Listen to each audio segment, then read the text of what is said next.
For a long time, I didn't realize I believed this, but underneath it all, I thought that if I made more money, especially a lot more money, that it might somehow pull me away from God. It wasn't obvious at first that I thought these things. It only started to surface as growth became real. It was like I had this underlying assumption that that level of provision would make me more self-reliant, like I'd need God less, or that I wouldn't have enough time or enough space to really be with Him every single day, or that slowly, without realizing it, I'd start relying more on myself than on God. And I think a lot of us Christian coaches and entrepreneurs have these fears in some form or fashion, even if we don't say it out loud. But what actually happened surprised me. When I started making more money than I ever thought was like possible, and at levels I used to think were spiritually risky, my dependence on God didn't shrink at all. It actually grew. There was so much excitement about what was possible, but there was also so many more decisions to make, so much more responsibility. There was more weight in general to carry. And my time with God actually became deeper. I became more aware of how much wisdom I actually needed, how much discernment mattered, how essential humility and obedience were, because the impact was bigger than just me.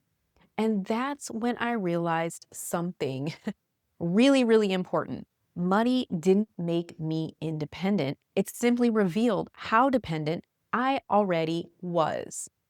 There's a verse that says, "Remember the Lord your God, for it is He who gives you the power to get wealth." Deuteronomy 8:18.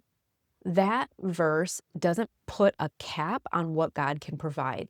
It just makes the source unmistakably clear. God doesn't only give survival level provision, He gives ability. And that ability can show up through businesses that grow very large, even into the millions. Not as a reward, not as a sign of spirituality, but as a responsibility. Making more money didn't pull me away from God. It actually clarified something for me. I wasn't the source. I was the steward. And once that clicked, everything shifted. Here's why this matters so much, because the lies we've learned about money are quietly and subtly and unconsciously holding us back from making the money we actually could be making in our businesses. Now, you might not think these thoughts on purpose, but they still show up in things like, I shouldn't want more than this, making good money and being godly don't really go together, or if I grow too much, something bad will happen, or money always complicates things. Most of us didn't choose those beliefs or thoughts. We absorbed them from family, from church culture, from false teaching, or from just watching money be mishandled by people. But those beliefs are already influencing how much money you're able to make. They're quietly competing with the goals you've set for your business. They affect what you charge. They affect how visible you allow yourself to be, how consistently you show up, how willingly you are able to expand beyond what feels familiar.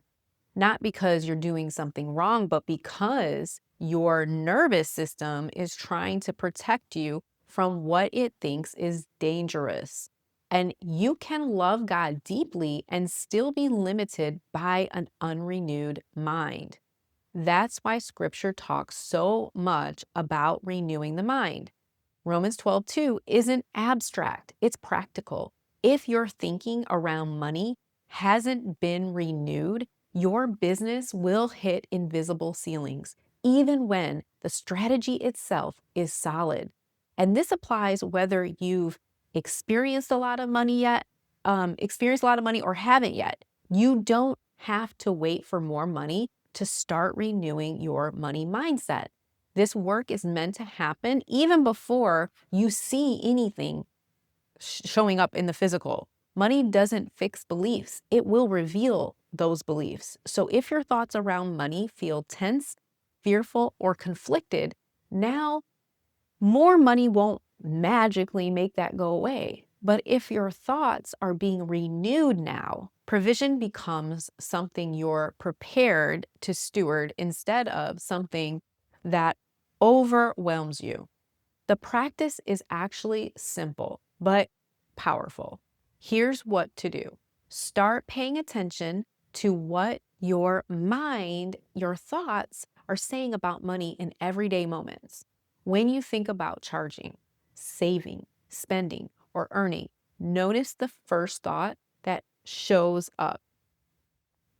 That's usually your current belief, not the truth, just the habit. And instead of judging it, just pause and ask, is this thought rooted in fear or is it rooted in trust?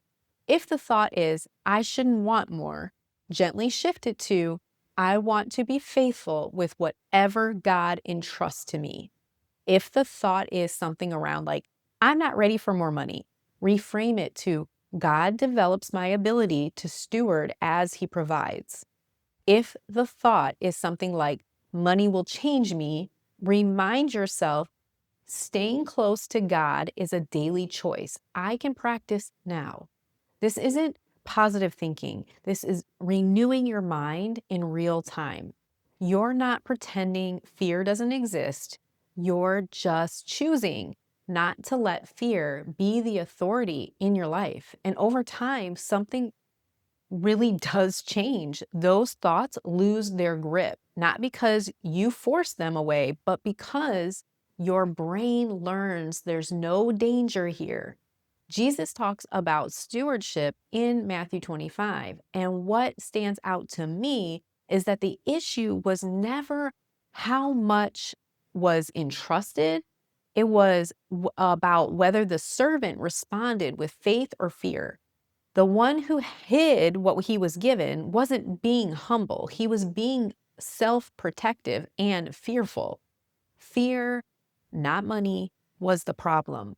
And when this shifts for you, you'll stop asking, is it okay to make this much? Or you'll start asking things like, can I be trusted with what God is putting in my hands? Renewing your mind around money means removing the quiet resistance that's keeping you from fully stewarding what God is already trying to grow through you. So, let me know in the comments, what belief about money do you notice is quietly shaping your decisions right now? I'll see you in the next video.